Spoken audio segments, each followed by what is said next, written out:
In this lecture, we'll talk about packet sniffing or analyzing, which are essentials when it comes to networking in general and information security in particular. When someone wants to send an email or another piece of information on the network, that information is segmented and encapsulated into individual packets that are sent over the network. Normally, an end user does not see individual packets, but the final application data, like the web page you are seeing right now. At the destination, the network packets are reassembled back into the complete web page or email.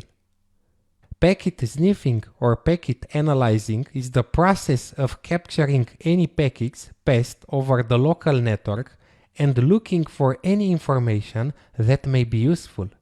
Most of the time, system administrators use packet sniffing to troubleshoot network problems or to detect intrusions or compromised workstations, like a workstation that is connected to a remote machine and is sending data continuously. However, black hat hackers could find creative ways to sniff packets using man-in-the-middle attacks like ARP spoofing in order to steal sensitive data that is passed over the network. When traffic is captured, either the entire contents of the packets are recorded or just the headers. Note that most of the time, packet sniffing is a passive technique. The hacker is not attacking any computer, he's just eavesdropping on the conversation the victim has with its default gateway.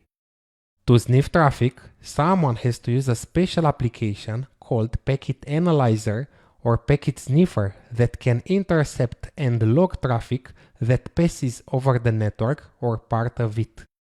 There are many applications available, but one of the most favorite is a free open source and multi-platform application called Wireshark. It works in graphical mode. There are also command line tools for sniffing packets, Tshark and Tcpdump being among the most used ones. That was just a short introduction to packet sniffing, and in the next lectures we'll dive deeper into the applications that are used for packet sniffing and analyzing.